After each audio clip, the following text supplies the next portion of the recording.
pandemi virus corona mewabah. Baik, terima kasih teman-teman yang sudah hadir di acara kita kali ini. Kita hari ini akan berdiskusi terkait perempuan dan COVID-19 di Kalimantan Tengah.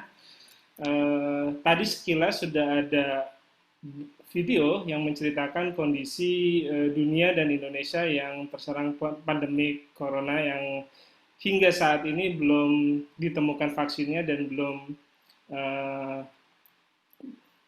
belum berkurang, hingga beberapa wilayah pun masih mengalami kurva kenaikan, khususnya di Indonesia.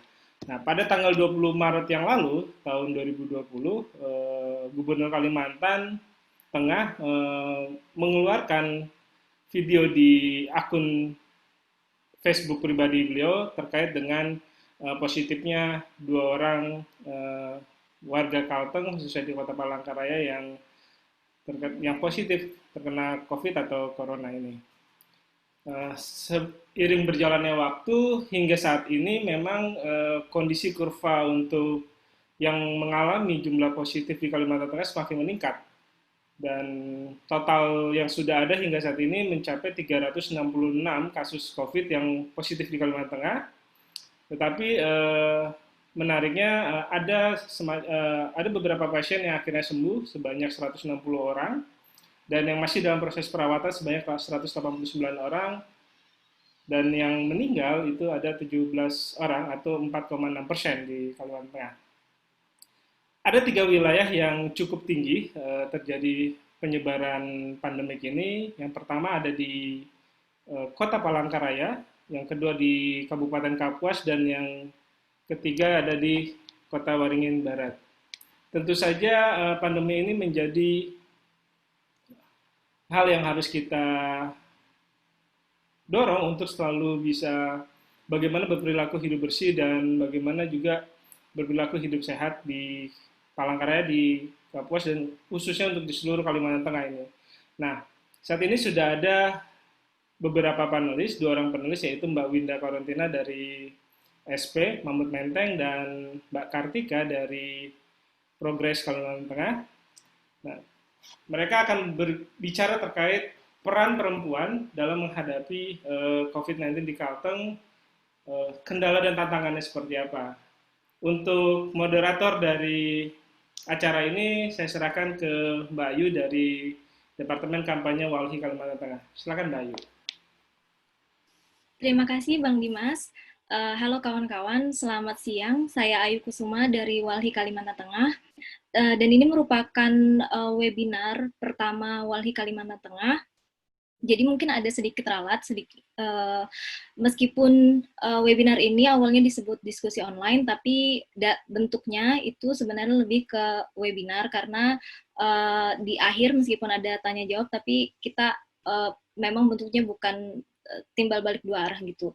Jadi semoga bisa dimaklumi karena ini webinar pertama dari Wali Kalimantan Tengah, dan untuk webinar pertama ini kami bekerja sama dengan kawan dari Progres dan dari SP Mamut Menteng. Seperti yang kita ketahui saat ini bahwa coronavirus yang menyebabkan COVID-19 telah berdampak bukan hanya pada sektor ekonomi, tapi berbagai sektor seperti pendidikan dan sebagainya, dan semua orang terdampak, baik itu perempuan dan laki-laki. Dan menurut data awal memang menunjukkan bahwa infeksi antara perempuan dan laki-laki itu jumlahnya relatif sama kayak gitu. Namun memang kalau dari tingkat kematian lebih tinggi untuk laki-laki. Meskipun kemudian ini tidak bisa dijadikan data ini tidak bisa dijadikan acuan untuk membuat perbandingan efektif antara atas dampak COVID-19 itu terhadap perempuan dan laki-laki, karena memang belum ada saat ini data yang memang memilah gender secara khusus. Kemudian kalau kita lihat dari penelitian-penelitian tentang epidemi sebelumnya seperti SARS dan Ebola, kita bisa melihat bahwa perempuan itu justru dipengaruhi secara berbeda oleh krisis kesehatan dan epidemi. Maka dari itu, Walhi Kalimantan Tengah dan Progres bersama juga dengan SP Mamut Menteng, kita ingin mengulik lebih jauh lagi, sebenarnya apa sih yang membedakan perempuan ini, apa yang membuat perempuan kasus di perempuan ini spesial dan seharusnya ada perhatian khusus terkait dalam penanganan COVID-19 ini terhadap perempuan, terhadap gender khususnya ya, karena bukan hanya karena saat ini kita melihat memang fokus dari penanggulangan COVID-19 itu lebih berfokus pada aspek kesehatan saja, padahal ada aspek jangka panjang yang nanti bisa dihadapi secara berbeda antara perempuan dan laki-laki. Dan hari ini kita akan sama-sama belajar dari webinar yang bertema perempuan dan COVID-19. Oke, jadi hari ini kita sudah kedatangan 2 narasumber dari Progres, ada Kak Kartika Sari, dan dari SP Menteng ada Kak Winda. Untuk narasumber pertama, kita panggil Kak Kartika Sari dari Progres. Jadi Progres adalah sebuah organisasi yang sebenarnya memang fokusnya itu terhadap riset itu. Dan Kak Kartika Sari ini dia memang sudah bergelut di bidang aktivisme secara sudah sejak lama, bahkan juga pernah turut dalam gugatan ASAP pada tahun 2016. Kepada Kak Kartika Sari dipersilakan. Ya, makasih semuanya. Jelas ya, tapi suara. Ya, terima kasih untuk semuanya. Selamat siang. Mungkin seperti kita tahu bahwa dampak corona itu cukup besar ya buat kita semua. Itu. Nah, mungkin untuk pembahasannya aku akan bicara tentang keadaan umum kaum perempuan tengah pandemi COVID. Tapi sebelum kita berbicara tentang COVID-19 gitu, aku juga mau ada sekilas tentang kondisi perempuan sebelum terjadinya COVID gitu. Oke, yuk. Next, ya. Seperti kita tahu, kemudian Indonesia pada umumnya dan Kalimantan Tengah pada khususnya memiliki kekayaan yang alam yang sangat melimpah, baik sungainya, hutan, tambang, tanah yang subur. Tapi kemudian kondisi masyarakatnya hidup dalam penderitaan dan kesulitan yang cukup lama. Nah, siapakah kemudian yang menjadi akar penyebab penindasannya? Kalau di sini dibilang adalah imperialisme sebagai bentuk kapitalisme pada tingkat tertingginya, yaitu bentuk penjajahan baru di Indonesia. Karena kalau kita melihat banyak sumber daya alam yang kemudian dikeruk, kemudian memaksa rakyatnya menjadi buruh yang murah, kemudian juga investasi dan hutang luar negeri yang memaksakan kebijakan kepada pemerintah di Indonesia. Nah, juga menjadi sasaran pasar untuk ekspor impor. Nah, next. Ini yang kemudian menjadi sumber utama dari ini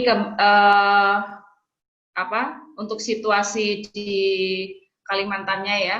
Bahwa kita tahu 85%-nya masih dikuasai oleh perusahaan-perusahaan asing. Jadi itu berkorelasi dengan slide yang sebelumnya. Oke, next. Nah, atas situasi yang seperti itu, bagaimana kemudian kondisi perempuan? Nah, atas penguasaan lahan secara besar-besaran oleh korporasi, kemudian perempuan kehilangan penguasaan akses atas tanahnya dan sumber daya alam karena dikuasai oleh segelintir orang atau dimonopoli oleh pengusaha maupun negara. Nah, ini ada beberapa persoalan baik ekonomi, politik, dan budaya. Kalau dilihat dari ekonomi ada diskriminasi jenis pekerjaan, upah, kemudian pelanggaran hak normatif, aksesnya terhadap tanah dan sumber daya alam telah hilang karena dikuasai oleh perusahaan tadi ya dan negara.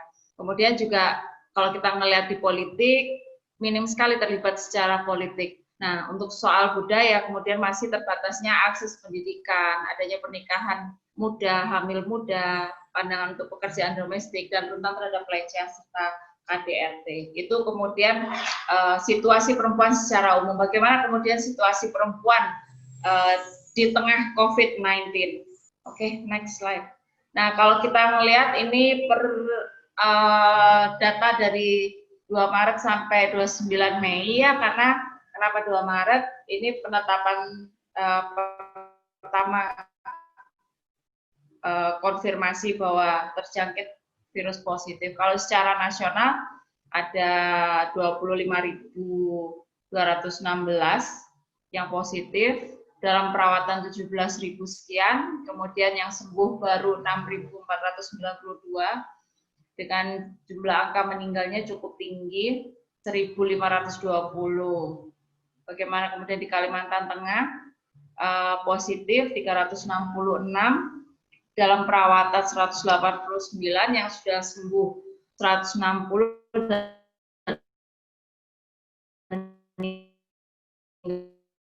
dan 17, dan angka ini itu masih terus bertambah. Mungkin juga ada beberapa berita kemudian ada di Pulau Pisau jumlahnya. Oke, next. Bisa ke next.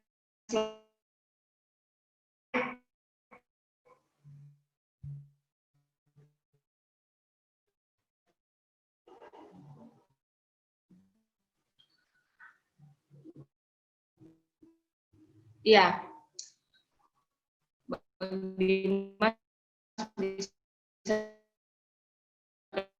next slide. Halo. Ya, kemudian apa sih tindakan pemerintah? Di awal kemudian Jokowi mengeluarkan, sebelumnya Bang.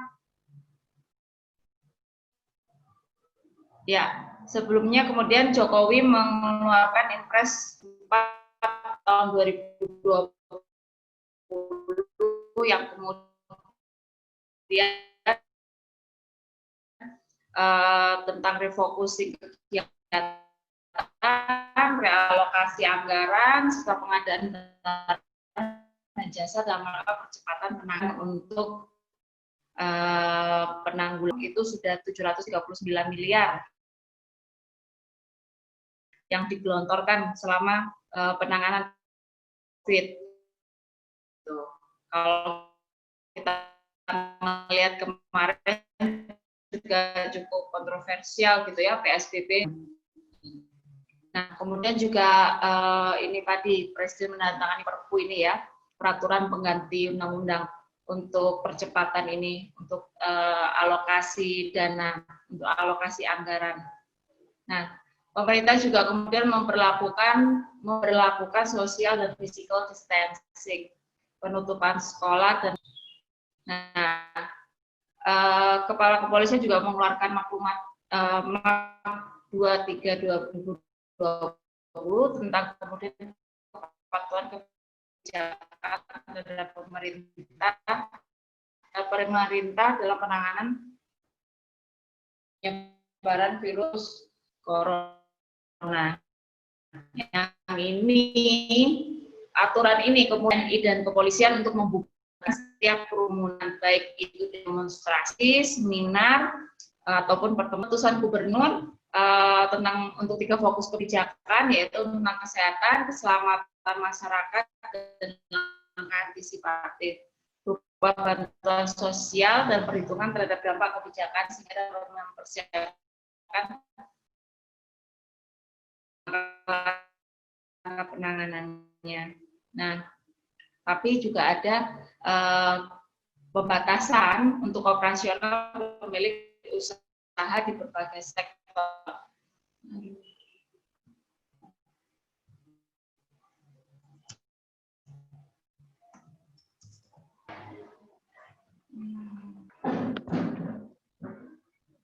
Jelas nggak, Bang? Ya, lanjut aja Mbak Tika. Oke, sudah jelas ya? Ya, saya berganti tempat. Ya, tapi dalam dalam perkembangannya kemudian juga ada pembatasan ini ya, operasional, terutama untuk usaha-usaha, pemilik usaha di berbagai sektor. Baik itu kemudian perhotelan, terus kemudian perusahaan-perusahaan atau penerbangan. Tetapi kalau kita ngelihat untuk perkebunan itu masih tetap jalan, tapi kemudian mereka mengisolasi diri. Oke, next slide. Next slide, Bang. Nah, ini kemudian lockdown-nya ya. Lockdown nggak sama bagi semua orang. Ya, meskipun kita berada di kapal yang sama, tapi kemudian kita berada di badai yang sama, kita tidak berada di kapal yang sama. Oke, next slide. Nah, apa sih dampaknya kemudian secara ekonomi? Banyak kemudian pedagang, terutama menengah ke bawah, terancam gulung tikar karena pembatasan operasional itu tadi ya. Nah, tidak hanya itu, kemudian banyak buruh yang dan pekerja yang dipotong gajinya, dirumahkan tanpa upah, dan tidak ada kepastian kerja. Kapan kemudian mereka bisa bekerja kembali, kapan kemudian ini normal, mereka tidak ada kepastian atas itu. Kalau menurut data dari Kadin, ini secara nasional ya, Kamar Dagang Industri itu industri hotel aja 1,4 juta orang yang kemudian dirumahkan. Sedangkan di tekstil 2,1, transportasi darat 1,4, di retail 400 ribuan. Ini masih di empat kategori ini, belum di yang lainnya. Sedangkan untuk Disnaker sendiri, itu mereka mengatakan sekitar 2 jutaan. Artinya sebenarnya lebih dari data dari Disnaker. Nah, kalau untuk di Palangka sendiri dari data 2 April itu sekitar 848 dari 18 perusahaan yang mengalami PHK. Yang pastinya itu akan sangat bertambah signifikan di bulan ini gitu. Nah, pengangguran meningkat, kemudian beban rakyat semakin berat, baik di perkotaan maupun di pedesaan. Apalagi bagi mereka yang sudah dirampas tanahnya. Naiknya harga kebutuhan pokok, kemudian kebutuhan pokok meningkat. Tidak hanya yang biasanya listrik hanya mungkin 100.000 bisa 2 kali lipat. Begitu juga dengan mungkin kuota karena harus work from home, harus school from home, itu juga kemudian menambah kebutuhan. Nah, ini yang kemudian dirasakan ya, juga kemudian rapid test dan swab itu untuk sangat mahal, karena rapid test dan swab ini diperlukan untuk memenuhi syarat perjalanan. Oke, cepat sekali. Oke, yuk next. Dari segi politiknya kemudian rakyat tidak bisa melakukan protes terhadap kebijakan yang tidak berpihak pada rakyat. Buruh kemudian disuruh menyelesaikan sendiri persoalannya dengan perusahaan karena ketika mereka komplain ke Disnaker, Disnaker hanya bisa memberi himbauan karena dia tidak bisa datang untuk melakukan tripartit. Kemudian juga rakyat tidak boleh melakukan aksi protes atau demonstrasi terhadap kondisi yang dialami. Kalau kita ngelihat kemarin yang di Penyang itu juga teman-teman tetap diproses dalam kondisi COVID yang harusnya itu di dulu. Oke, next slide. Maaf ya kalau agak cepat-cepat. Next slide, Bang. Ya, kalau dari sosial kemudian kita ngelihat sebelumnya, Bang. Ya, kalau dari dampak sosialnya ada pembatasan beraktivitas, stres tingkat tinggi, kemudian semakin tingginya tingkat KDRT, kriminalitas juga meningkat, perempuan tenaga medis harus terpisah dari anak dan keluarga, adanya kewaspadaan yang berlebihan ya. Itu, terus kemudian dalam segi budaya, anak usia sekolah juga kehilangan haknya untuk mengenyam pendidikan, terus kemudian nggak semua anak kemudian bisa mengakses ya, karena untuk area-area yang di remote area sekalipun itu bahkan untuk listrik aja akan kesusahan, jangankan sinyal, listrik aja kesusahan. Nah, eh, kesehatan juga belum merata, kemudian pengetahuan terhadap COVID karena akses informasinya juga terbatas. Kemudian ada beberapa tenaga medis perempuan yang ini kemudian bagi mereka yang mengandung itu ada beberapa yang kasus keguguran ataupun meninggal dalam keadaan hamil karena imun tubuh mereka yang sangat rentan dan mereka diforsir karena terbatasnya tenaga, mereka harus tetap diforsir untuk melakukan perawatan. Kemudian juga mahalnya akses kesehatan yang harusnya ini menjadi tanggung jawab negara. Oke, next slide. Apa yang dilakukan oleh rakyat? Mereka tetap bekerja, kemudian untuk sebagian yang masih bisa bekerja, mereka akan tetap bekerja apapun resikonya. Seperti kita lihat, pedagang-pedagang, ibu-ibu yang ada di pasar, kemudian mereka tetap melakukan pekerjaan karena itu adalah hidup mereka gitu. Itu adalah mereka tidak akan bisa hidup kalau mereka tidak bekerja. Kemudian itu yang terpaksa mereka lakukan meskipun resikonya cukup besar dan sekarang kita tahu dampaknya. Bekerja serabutan tanpa jaminan upah yang layak, jadi pekerjaan apapun bisa mereka kerjakan.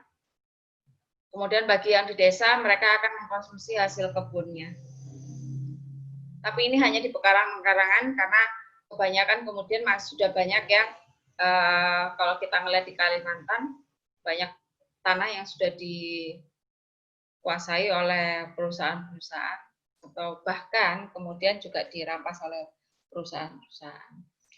Dan ada beberapa golongan yang kemudian bersama-sama meningkatkan kesadaran dan mengumpulkan donasi. Hanya saja kemudian ini ya lama-kelamaan kemudian tidak ada kepastian. Gitu. Oke, next slide. Nah, rekomendasi dari kami kemudian adalah meminta pemerintah untuk memberikan jaminan keamanan kesehatan, pendidikan, dan pangan kepada perempuan dan rakyat. Karena di tengah pandemi ini kemudian perempuanlah yang sangat bersentuhan secara langsung dengan baik belanja ataupun harus memenuhi kebutuhan rumah di situ. Kemudian meminta pemerintah untuk memberikan jaminan hidup dan pekerjaan yang aman bagi buruh perempuan dan rakyat buat mereka yang masih bekerja, karena mereka juga mempunyai keluarga dan mempunyai anak. Kemudian meminta pemerintah untuk memberikan fasilitas dan pelayanan kesehatan secara gratis sampai ke pedesaan dan perkebunan. Meminta pemerintah untuk memberikan jaminan ketersediaan bahan pangan yang bergizi bagi rakyat dengan harga yang murah. Karena kalau saat ini banyak pedagang yang mogok mengirim dagangannya karena harus tes swab dan harus rapid test yang itu dikeluarkan dari uang mereka sendiri. Kemudian memberikan insentif dan tunjangan kepada dokter, perawat, dan tenaga medis. Serta memperkuat persatuan seluruh rakyat untuk menghadapi COVID-19. Mungkin di situ slide terakhir, wabah ini kemudian mengajari bahwa menunjukkan dengan tegas bahwa kesetaraan, kesejahteraan, dan kesejahteraan adalah mutlak bagi rakyat dan itu harus dilaksanakan oleh pemerintah. Mungkin itu. Terima kasih. Maaf agak cepat-cepat karena juga waktunya yang singkat. Iya, terima kasih Kak Tika. Jadi memang karena keterbatasan waktu, kita sebisa mungkin memang membuat percakapannya jadi memang lebih lebih efektif aja sih sebenarnya. Jadi mohon maaf untuk narasumber karena diping-ping terus. Jadi ya tadi sudah disampaikan oleh Kak Tika bahwa ya karena dampak-dampak yang dialami oleh perempuan itu sempat juga secara luas tadi dijabarkan dampak-dampak COVID-19 ini terhadap bukan hanya perempuan tapi juga laki-laki. Tapi kemudian ketika di akhir tadi menyebutkan bahwa perempuan ini memang dia karena pada umumnya kita bisa sebut caregiver, biasanya kan yang mengayomi atau yang memastikan kesehatan dan bagaimana bisa sebuah keluarga itu berlangsung itu adalah perempuan. Dan juga memang kalau dari data kita lihat itu sebenarnya tenaga medis itu kebanyakan memang sekitar 70% itu adalah perempuan. Makanya tadi disinggung juga bahwa perempuan rentan untuk terinfeksi dan kemudian tadi ada terjadi keguguran dan sebagainya.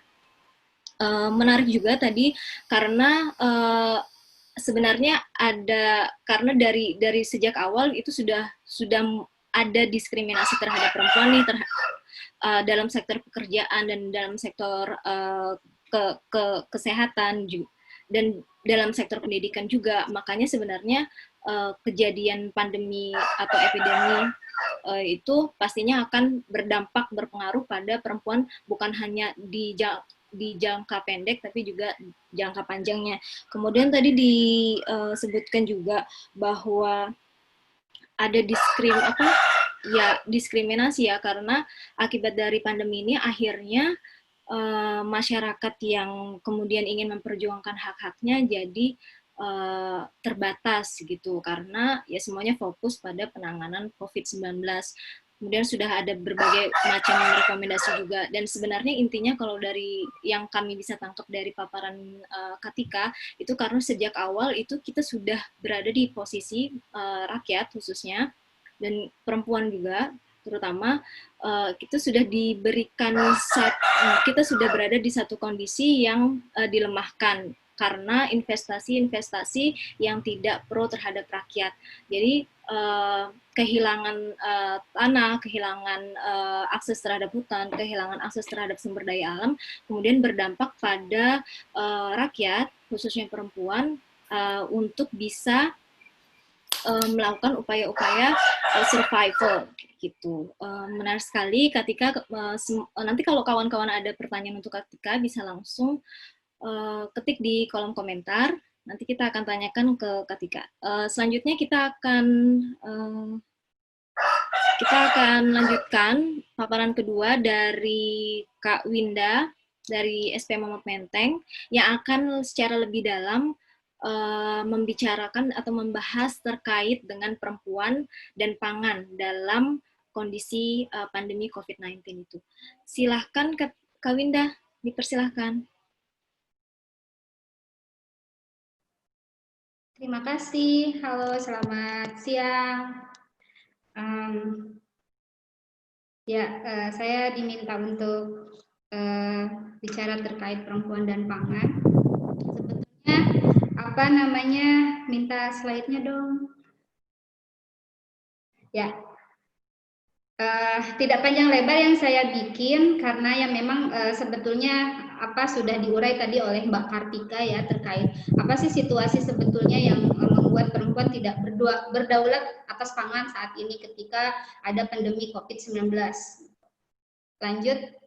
Nah, tadi sebetulnya sudah diurai ya sama Mbak Kartika bahwa situasi saat ini perempuan kehilangan akses dan kontrol dalam pengelolaan hutan karena adanya pihak luar atau investor yang menguasai hutan dan lahan. Nah, ini juga berpengaruh sebelum ada COVID-19 pun hal ini sudah terjadi dan membuat perempuan tidak berdaulat atas pangannya. Kemudian dengan hadirnya COVID-19 ini perempuan semakin tertekan lah dengan bahan baku pangan yang tidak ada, bahkan ada pun mahal harganya. Kemudian air bersih pun harus membeli. Kemudian mereka memiliki lahan pun lahan tersebut gagal panen karena ada hama dari sawit atau dari perusahaan lain, limbah dan sebagainya.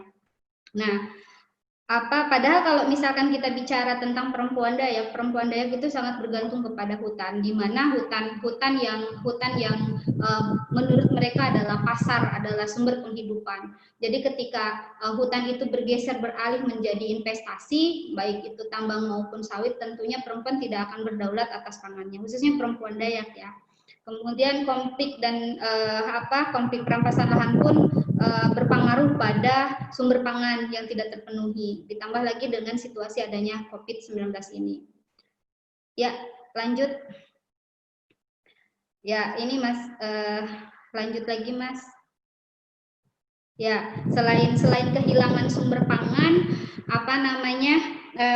perempuan juga dihadapkan dengan PHK, dengan banyaknya pengangguran saat ini, karena beberapa kali diskusi bersama perempuan-perempuan yang di perkotaan itu yang tadinya bekerja sekarang sudah tidak bekerja. Adapun yang bekerja tapi bekerja di rumah, gajinya hanya 20% diberikan. Ini juga berpengaruh kepada ketahanan pangan keluarganya, dimana kalau misalkan perempuan begitu mendapatkan uang hasil kerjanya, pasti yang dipikirkan lebih utama itu adalah kebutuhan keluarga. Nah, apalagi saat ini ya Palangkaraya itu sangat sangat parah banget lah kalau saya bilang, karena saya juga sering ke pasar gitu, lihat harga-harga di pasar, dan itu sangat tidak manusiawi menurut saya, karena pendapatan tidak ada tapi pengeluaran lebih besar. Harga cabai misalkan 100.000, padahal gaji yang diberikan oleh perusahaan itu hanya 20%, itu tidak mencukupi. Belum lagi dia mengontrak rumah, belum lagi dia harus bayar sekolah dan lain-lain. Tentunya kalau misalkan bicara tentang kebutuhan pangan dengan harga-harga yang tinggi, karena kebutuhan pangan yang ada di Kalimantan Tengah ini saat ini masih disuplai dari Banjarmasin gitu. Dan ada beberapa berita juga bahwa para penyuplai barang ini juga mogok bekerja karena harus menyediakan berbagai persyaratan untuk mengirimkan barang, dan pada akhirnya para pedagang di pasar juga menaikkan harga 3 kali lipat, sehingga ya tidak terjangkau bagi masyarakat, bagi perempuan untuk memenuhi kebutuhannya. Di sisi lain, selain pangannya tidak terpenuhi karena tidak ada pemasukan, terjadilah kekerasan di dalam rumah tangga yang sangat tinggi juga, karena ya itu juga akan berpengaruh ketika misalkan sebuah rumah tangga itu tidak berdaulat atas pangannya gitu.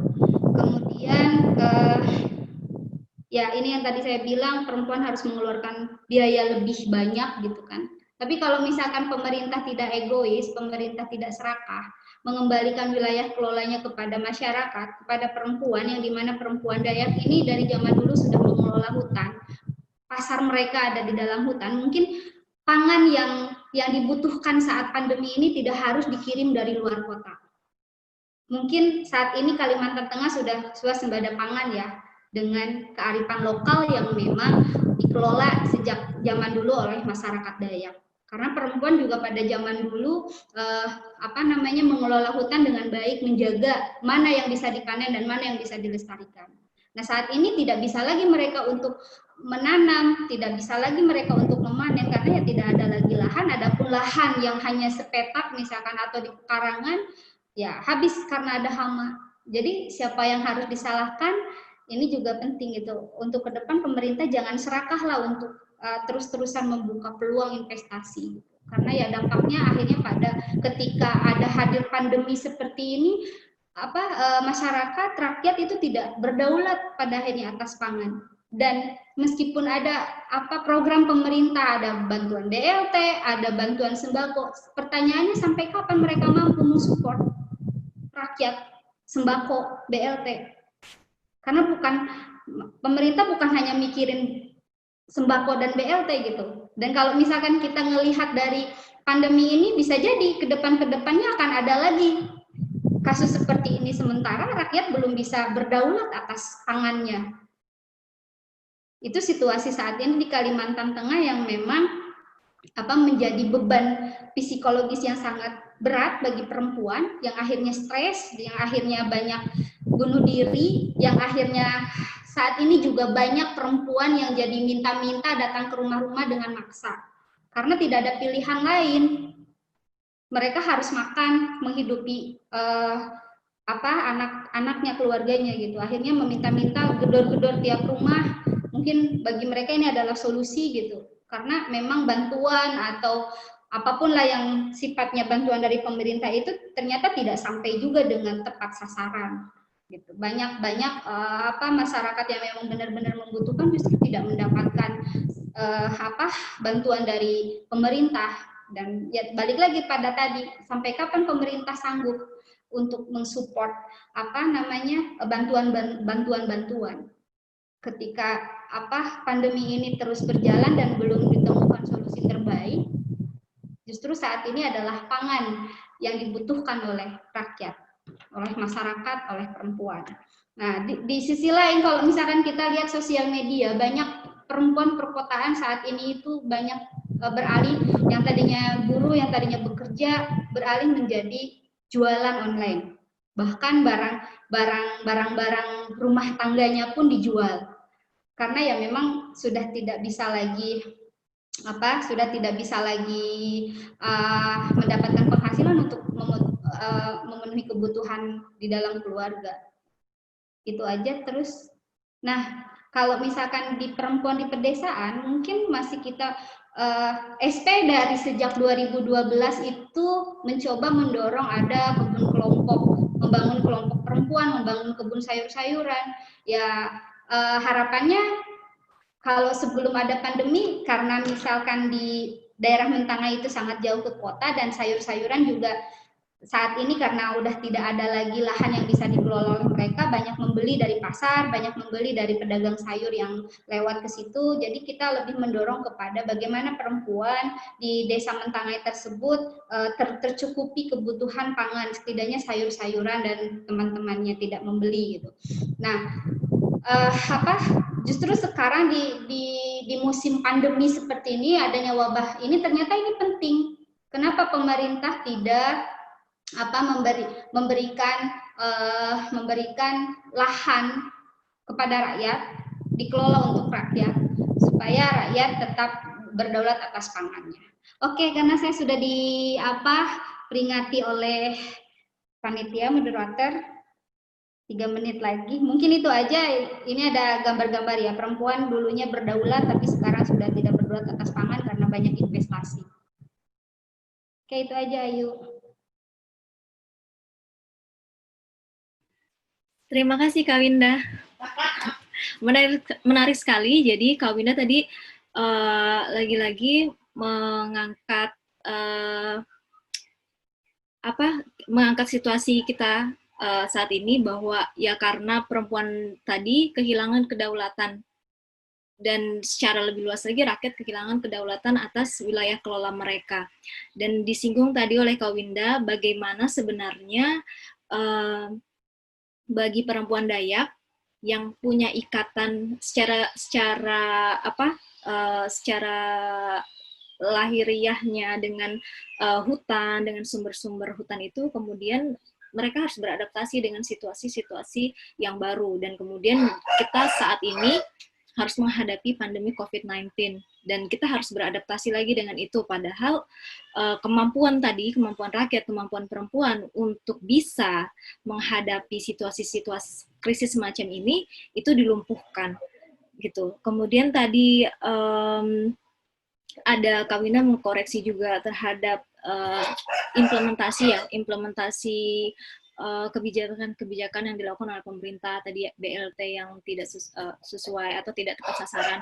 Tapi kemudian memang kita kembali lagi ke kebijakannya, apakah kebijakannya sendiri memang sudah pro atau sesuai dengan kebutuhan dari masyarakat. Mungkin nanti kita bisa lebih lanjut lagi dalam tanya jawab. Kawan-kawan jika ada pertanyaan bisa langsung tulis di kolom komentar. Menarik sekali tadi Kak Winda, karena memang seolah-olah jadi lupa kayak gitu, bahwa sebenarnya perempuan atau rakyat itu punya kemampuan untuk menghadapi krisis yang seperti kita hadapi sekarang, tapi kemudian kemampuan itu memang sudah ya dilemahkan lah, tidak hilang sama sekali, karena tadi disampaikan juga masih ada rakyat atau perempuan yang mencoba bertahan gitu dengan situasi dan kondisi yang terjadi saat ini. Mungkin kalau ada pertanyaan, karena kita kehadiran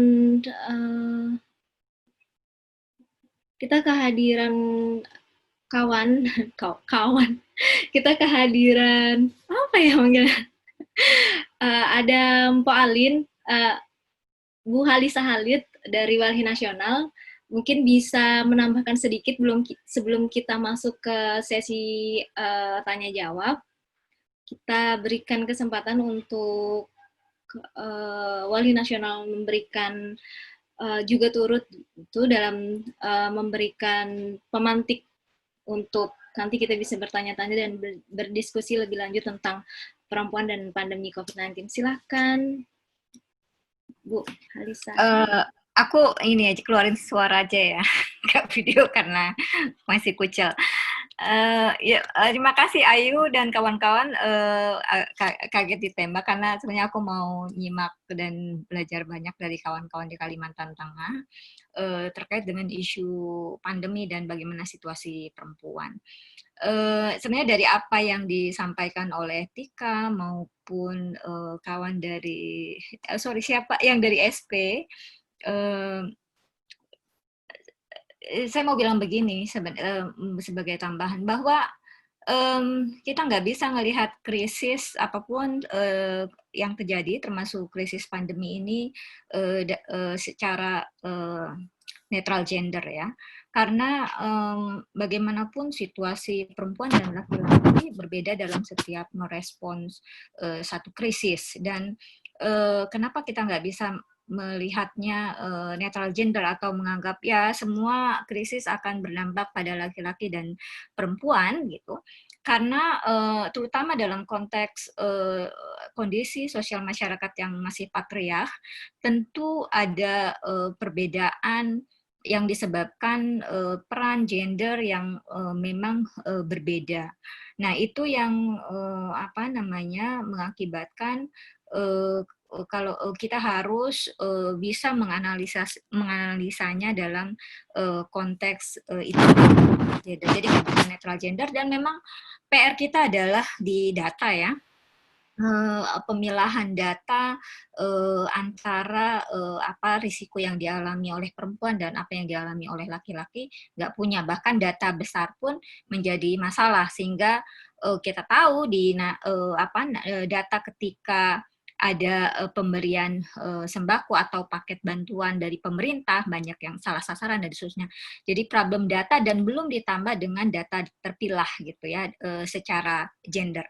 Nah, saya mau balik ke tadi krisis krisis di dalam konteks budaya yang masih patriark gitu, itu memang menempatkan perempuan masih sebagai objektivitas dari krisis itu. Misalnya terakhir pernyataan dari pejabat publik yang seksis gitu ya, itu sebenarnya menunjukkan bagaimana watak patriark itu mendominasi kehidupan masyarakat kita, termasuk pejabat publik yang seharusnya tidak mengeluarkan pernyataan-pernyataan yang seksis dan misoginis ya, misalnya yang menyamakan virus dengan istri dan seterusnya, itu sebenarnya menggambarkan bagaimana watak patriark dan solidaritas perempuan sudah mengeluarkan pernyataan sikap yang keras terhadap pernyataan pejabat publik yang seksis gitu, dan itu sebenarnya menunjukkan bagaimana tubuh perempuan hanya ditempatkan sebagai objek dari apapun, termasuk dari krisis gitu, dan bagaimana kontrol ya terhadap perempuan itu terjadi. Nah, balik ke peran gender yang memang dalam kondisi sosial masyarakat yang masih patriark, tentu ada perbedaan dampak yang dialami oleh perempuan gitu ketika terjadi krisis, seperti antara lain beban ganda. Sekarang misalnya begini, berbeda antara perempuan dan laki-laki ketika sama-sama WFH gitu ya, work from home, dan kemudian juga kita juga masih harus berbarengan dengan anak-anak yang harus belajar dari rumah gitu. Nah, itu kemudian tentu karena pengurusan anak, pengasuhan anak dilekatkan perannya kepada perempuan, maka tentu konsentrasi dan kerja perempuan lebih besar gitu. Nah, itu yang mengakibatkan juga kelelahan ya secara psikis, karena harus melakukan kerja domestik yang bersamaan dengan kerja-kerja lain di luar ranah domestik. Belum lagi itu dalam konteks kelas menengah. Di kelas yang tadi sudah disampaikan oleh kawan-kawan di SP yang dan Kartika yang harian bekerja misalnya sebagai buruh gitu ya, itu tentu kondisinya akan lebih berlapis kekerasannya, akan berlebih berlapis penderitaan yang dialami oleh perempuan.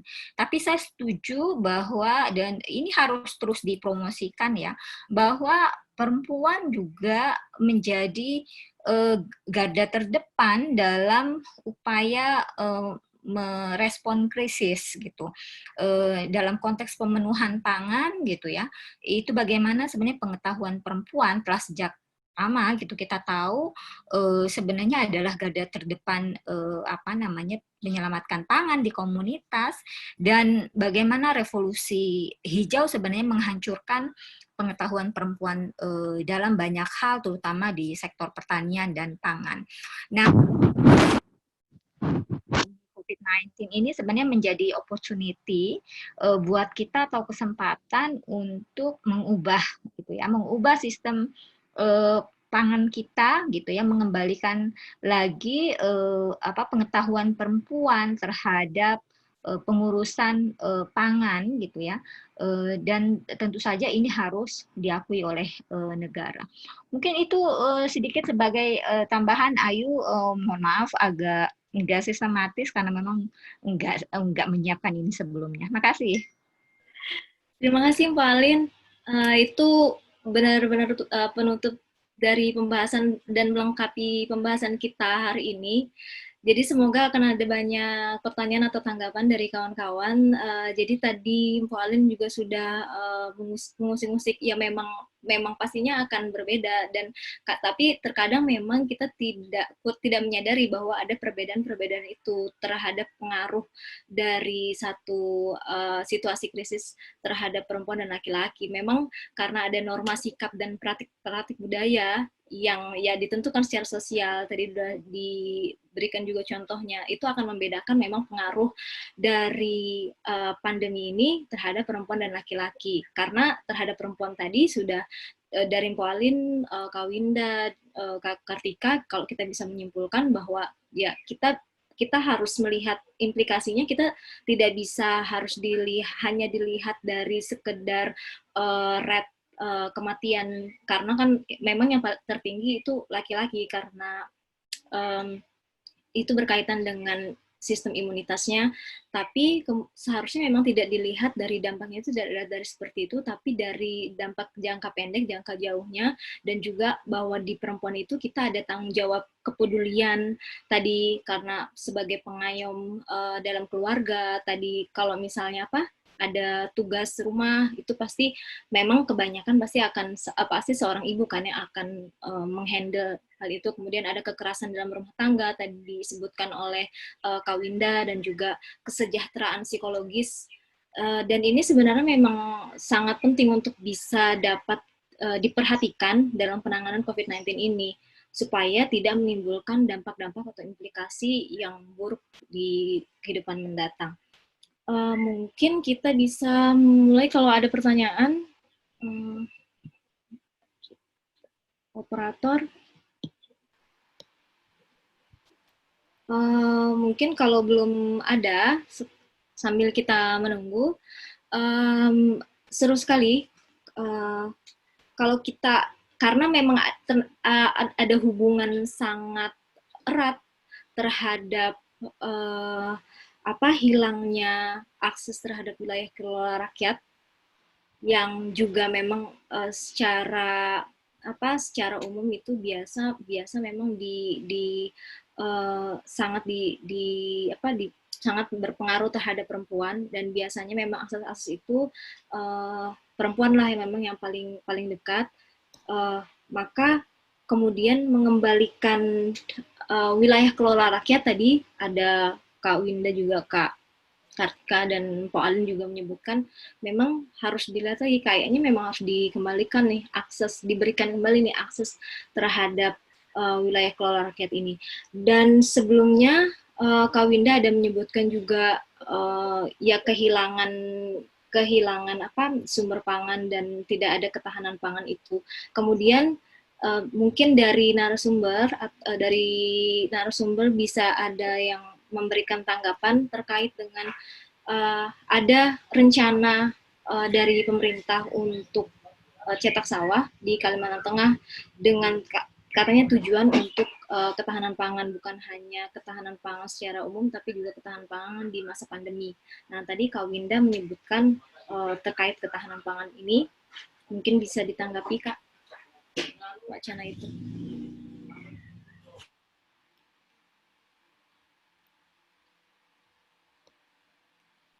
Ya, terima kasih. Kalau saya menanggapi cetak sawah ya di Kalimantan Tengah, pertanyaannya, apakah masyarakat yang ada di Kalimantan Tengah itu sudah siap dengan program-program yang diberikan oleh pemerintah terkait cetak. Yang kedua, sebetulnya perempuan di Kalimantan Tengah sudah punya pengetahuan kok untuk mengelola lahan, mengelola sumber pangan mereka gitu. Kenapa harus ada cetak sawah gitu? Bagi saya itu bukan solusi terbaik untuk ketahanan pangan di Kalimantan Tengah. Nah, kalau misalkan bicara tentang pangan, kalau misalkan perempuan tidak mendapatkan intimidasi, tidak mendapatkan kriminalisasi dari pemerintah, mereka mampu kok untuk mengelola, menjaga serta memanfaatkan lahan yang memang seharusnya dikelola oleh mereka. Kalau menurut saya sih tidak pas ya membuka program cetak sawah di Kalimantan Tengah, karena satu, lahan yang tidak sesuai seperti di Jawa, karena di sini adalah lahan gambut. Kita mengulang kepada lahan gambut 1 juta hektar, bagaimana zaman dulu Soeharto bercita-cita untuk Kalimantan Tengah swasembada pangan dan bisa mengekspor pangan-pangannya ke wilayah lain. Apakah akan ada jilid 2 gitu? Bagaimana pembongkaran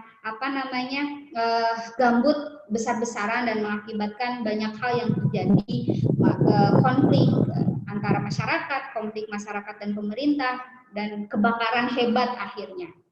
Bagi saya sih, kalau misalkan bicara tentang kemerdekaan untuk masyarakat, untuk perempuan, merdeka itu adalah perempuan bebas berlahan, perempuan bebas bertani tanpa intimidasi dan kriminalisasi untuk menuju kedaulatan pangan bagi perempuan dan rakyat.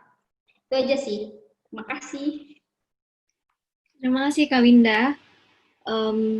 Ya memang tadi disinggung bahwa sebenarnya perempuan di Kalimantan Tengah sudah ada pengetahuan itu, dan seharusnya pengetahuan ini harusnya direkognisi oleh pemerintah bahwa ternyata rakyat itu sudah ada pengetahuan, mereka sudah punya pengalaman, dan seharusnya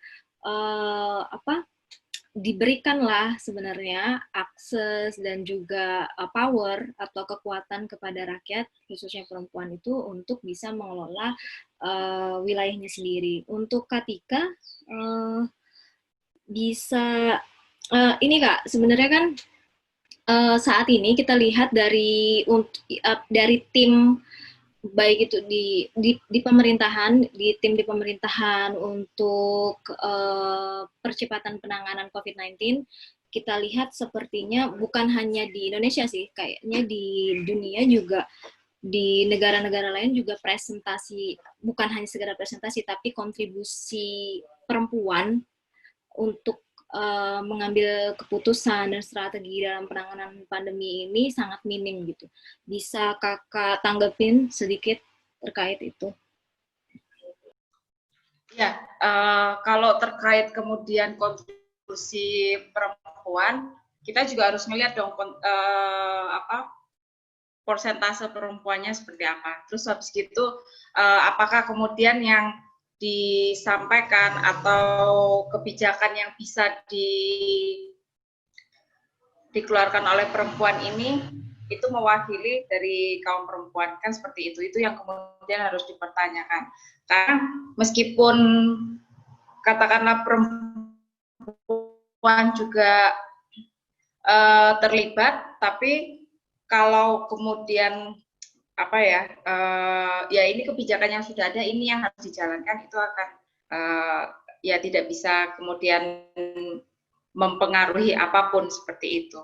Tapi yang kita lihat, kalau kita melihat sekarang apapun kebijakannya itu memang masih belum menuju ke bagaimana untuk menyelesaikan persoalan rakyat, terutama untuk perempuan hari ini, seperti itu. Karena kalau kita melihat, kalau misal di yang tadi ya, juga bantuan-bantuan itu masih banyak yang tidak sesuai sasaran gitu ya, tidak sesuai sasaran. Karena kalau misal beberapa yang kemarin yang mendapat bantuan itu justru datanya adalah data-data lama seperti itu, data-data 2005 itu dari dinas sosial. Nah ini yang kemudian untuk apa gitu ya, warga kemudian mendata gitu ya, mendata warganya atau seperti apa itu, kalau kemudian yang diberikan masih menggunakan data lama. Nah aturan dan itu juga masih dengan banyak syarat gitu ya. Kalau kita ngelihat syarat-syaratnya harus warga daerah situ. Jadi sedangkan di masa pandemik ini ya harusnya pemerintah kemudian bisa memberikan itu tanpa syarat gitu ya. Itu. Karena kalau hari ini itu berdampak ke semuanya. Karena kita melihat kebutuhan juga meningkat, gitu ya, harga juga tambah mahal. Bahkan ayam kemarin sempat 70.000 sekilo karena para pemasok ayam atau pemasok sayur itu kemudian mogok. Nah, ini juga kemudian harus menjadi pertimbangan dari pemerintah seperti itu. Itu sih ya, karena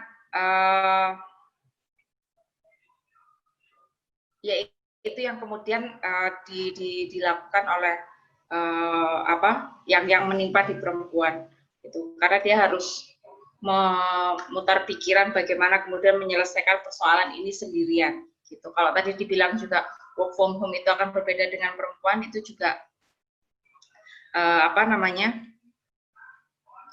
memang akan sangat berbeda situasinya dengan kalau semisal, karena dia harus juga ngurusin anak, makanya kemudian tingkat stres yang sangat tinggi bagi perempuan. Nah, di situ persoalannya. Kalau misal kita melihat bagaimana sih partisipasi perempuan gitu. Nah, kita juga harus bertanya kembali kemudian di mana posisi perempuan saat ini gitu. Nah, ketika dia tidak bisa turut campur dalam mengambil keputusan, bagaimana kemudian dia akan berkontribusi gitu. Nah, itu juga yang menjadi satu persoalan gitu ya.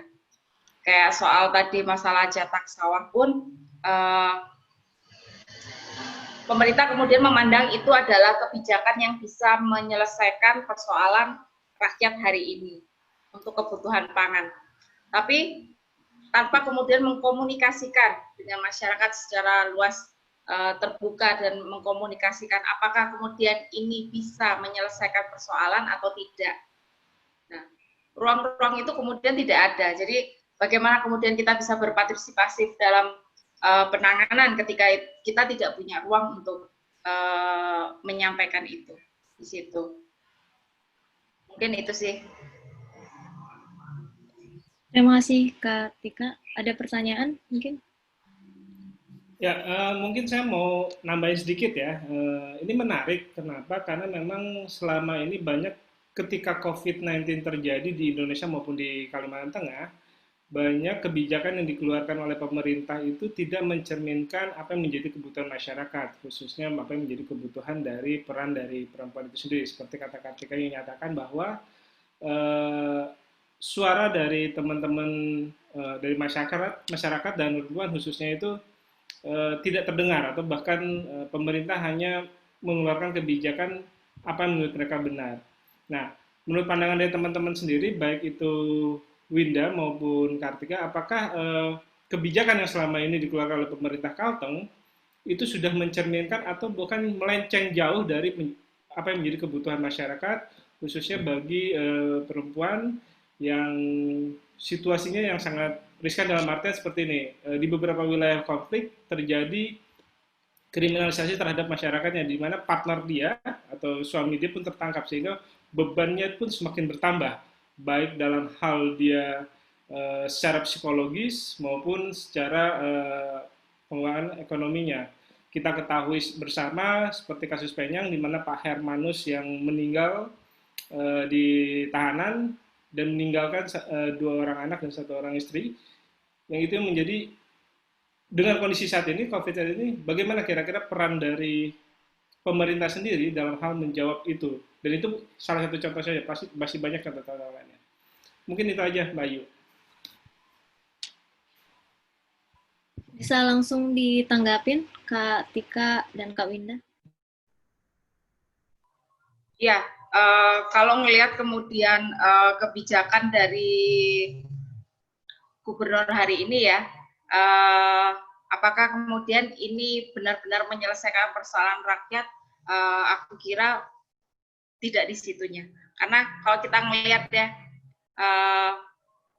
kalau tadi dicontohkan adanya penyelesaian kriminalisasi teman-teman yang dari Penyang, harusnya kemudian ini dipending, ditunda karena situasi yang seperti ini. Dan tapi ini justru kemudian tetap dilakukan gitu ya, tetap dilakukan oleh pihak pengadilan, tetap diproses di pengadilan. Nah, bahkan kemudian menegasikan kondisi kesehatan dari Hermanus kan di situ. Nah, ini juga satu persoalan. Harusnya pemerintah juga sadar atas situasi dan kemudian bisa menindaklanjuti secara cepat, karena kalau aku rasa nggak akan ada kematian ketika itu memang ada tindak cepat ya untuk masalah kesehatan untuk yang di Hermanus ini itu. Nah, bagaimana kemudian juga apakah kemudian pemerintah juga bertanggung jawab atas apa yang terjadi dengan keluarga Hermanus ataupun keluarga Gilig dan James Watt, kan seperti itu. Bagaimana kemudian kondisi mereka? Secara otomatis mereka akan mengampu semua kebutuhan rumah tangganya. Belum lagi kemudian mereka coba untuk menjelaskan posisi bapak mereka kepada anak-anaknya. Itu juga satu persoalan, karena itu akan masuk ke psikologi anak.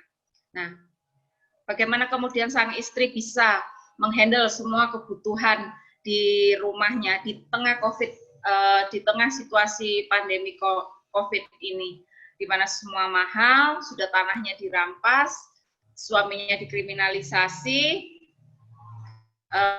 bahkan sampai meninggal gitu ya. Kemudian harga kebutuhan pokok melambung tinggi. Nah, ini suatu problem besar menurutku, dan ini pemerintah tidak bisa menjawab atas situasi itu. Justru kemudian contoh untuk kayak misal penerbangan, mereka kemudian membuka adalah penerbangan untuk bisnis gitu. Artinya kemudian memang mereka lebih cenderung kemudian untuk melakukan lebih pro kemudian dengan bisnis, dengan pandangan supaya tidak ada PHK dan segala macam itu. Di tengah kemudian gubernur mengeluarkan surat edaran tentang social distancing, tentang pembatasan usaha, tetapi di satu sisi gubernur juga mengeluarkan surat keputusan gubernur mengenai usaha semaksimal mungkin, terutama untuk yang di perkebunan. Nah, ini kalau aku rasa sih agak bertolak belakang ya, gitu. Nah, dengan harapan akan untuk mengurangi PHK, tapi kan tidak seperti itu kemudian. Tapi dengan dalih untuk mengurangi PHK, gubernur tetap kemudian membiarkan perusahaan-perusahaan seperti sawit itu untuk beroperasi, tetapi kemudian pemerintah tidak bisa bertanggung jawab bagaimana situasi yang terjadi di dalamnya, gitu. Karena di tengah situasi pandemi COVID, kemudian ini dimanfaatkan oleh perusahaan untuk memotong upah buruhnya di tengah situasi yang seperti ini, untuk memotong upah buruhnya, membuat regulasi yang membuat upah itu semakin rendah, melakukan PHK juga. Kak, itu bisa dimasukkan ke webinar selanjutnya. Oke, bisa ditanggal langsung tanggapin. Kak Winda.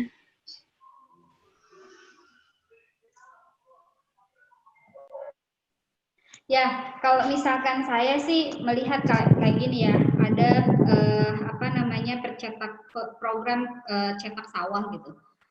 Sebetulnya ini kan bukan kebutuhan orang Kalimantan Tengah gitu.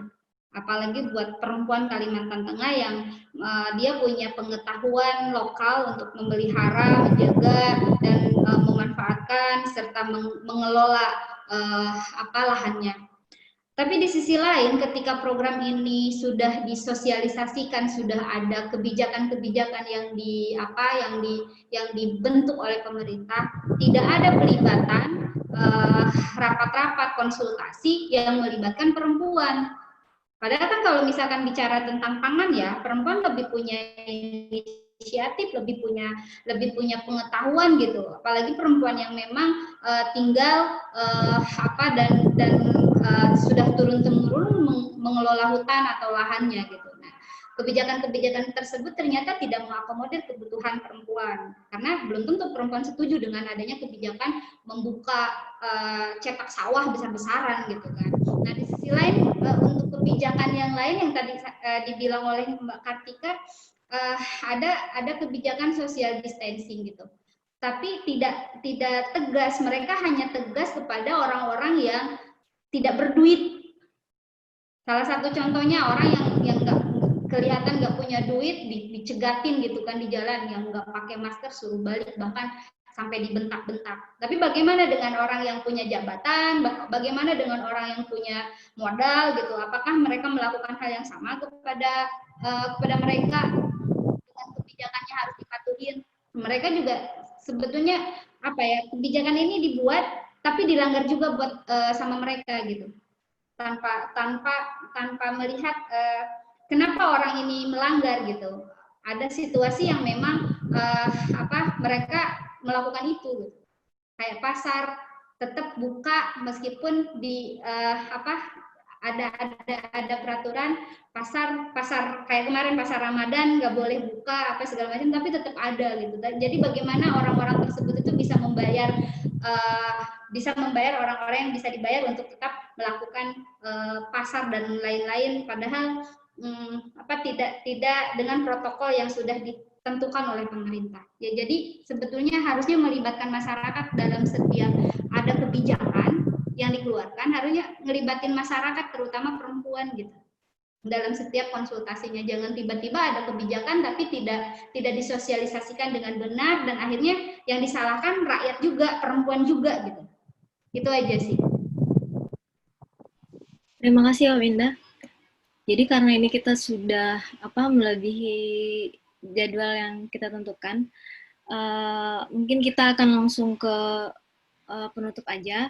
Jadi untuk nanti kalau misalnya masih ada pertanyaan atau ada pertanyaan yang belum dijawab, nanti kita akan jawab itu melalui publikasi yang akan kita lakukan.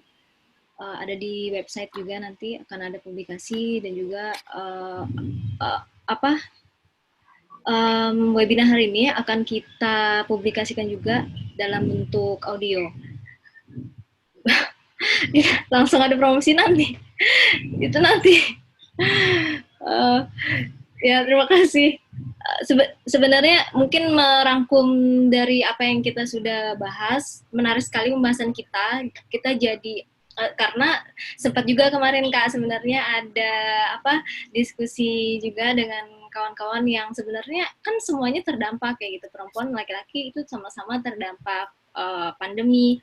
Apa sih yang membedakan, apa sih yang membuat perempuan spesial, atau apa sih yang membuat harus ada nih diskusi atau ya pembahasan semacam ini. Tadi dari ketiga narasumber kita dan satu narasumber dadakan, kita jadi lebih tahu, oh ternyata memang karena ada sebenarnya tidak bisa dijadikan satu antara dampak terhadap perempuan dan laki-laki ini atas krisis yang terjadi saat ini, krisis kesehatannya, karena ya ada perbedaan itu, perbedaan norma, sikap, sosial, budaya kita kayak gitu yang kemudian memberikan dampak juga yang berbeda, dan ada dampak jangka pendek dan jangka panjang, dan ini akan memang menjadi penting untuk kita bahas karena supaya kita tidak terlena gitu hanya fokus pada penanganan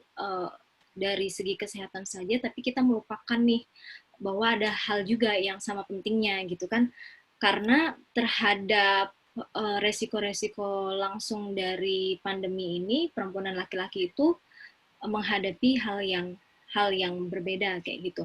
Kemudian karena juga kan ada ancaman dan konsekuensi jangka panjang juga, dan bagaimana kemudian jangan sampai upaya-upaya kita dalam menangani pandemi ini justru menyebabkan merosotnya gitu ketidaksetaraan gender, upaya kita untuk meningkatkan untuk meminimalisir ketidaksetaraan gender itu malah akhirnya merosot gitu karena kita hanya fokus pada aspek kesehatannya saja, tapi kita harus melihat krisis pandemi ini dari segi kesehatan dan juga dari ketidaksetaraan gender yang terjadi. Jadi jangan sampai kita mendiskriminasi perempuan. Setelah yang dijabarkan tadi, dengan kondisi-kondisi yang sudah terjadi saat ini, bahkan sebelum pandemi pun itu sudah ada diskriminasi atau situasi yang berbeda terhadap perempuan.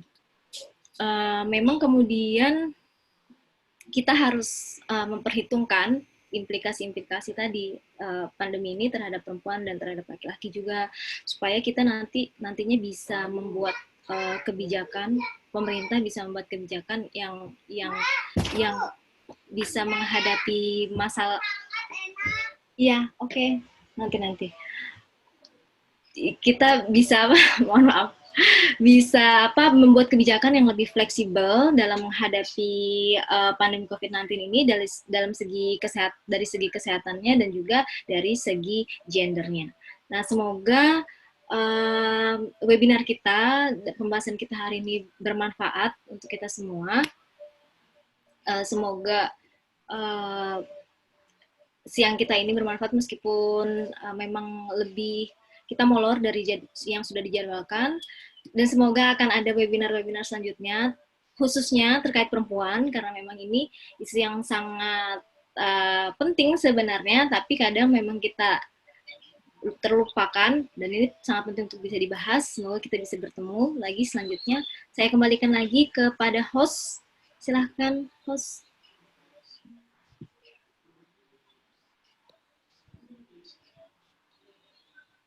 Baik, terima kasih. Ada beberapa teman yang sebenarnya ingin bertanya ya, seperti Bama sudah angkat tangan, tapi karena waktu yang sudah terbatas dan ada beberapa narasumber yang ada aktivitas lainnya. Nah, harapan kami dari Walhi Kalteng sendiri, diskusi ini bukan hanya sebatas sampai di sini saja, ada diskusi-diskusi lanjutan.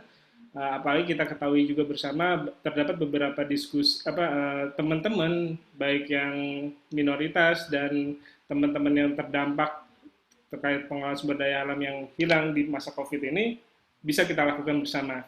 Mungkin itu saja dari kami, dan semua materi dan Oke, silakan Pak Bama. Ya, sebentar aja. Jadi aku tertarik sekali dengan yang diskusi ini walaupun cuma sebentar mengikuti. Jadi kan besok itu JPSI kan ada buat diskusi terkait dampak COVID-19 terhadap pelayanan publik di Kota Palangkaraya. Nah, mungkin kawan juga besok bisa hadir, bisa mengulas lebih dalam sebetulnya kenapa perempuan itu bisa yang paling terdampak oleh COVID gitu. Kemudian sisi pelayanan publik yang diperlukan untuk menanganinya seperti apa, misalnya seperti itu. Mungkin besok bisa diperdalam gitu kan ininya. Karena aku sangat tertarik tadi dengan yang disampaikan Mbak Tika tadi ininya. Terima kasih. Baik, makasih Pak Bama. Besok juga JPSI akan melakukan diskusi terkait pelayanan kesehatan dan kebijakan apa saja yang bisa didorong, dan khususnya terkait bagaimana suara-suara perempuan bisa juga diangkat di situ. Nanti Pak Bambang bisa tolong kirim linknya ke kita semua dan kita akan share juga terkait rencana diskusi yang akan dilakukan JPSI besok. Demikian dari kami. Wassalamualaikum warahmatullahi wabarakatuh. Salam adil dan lestari.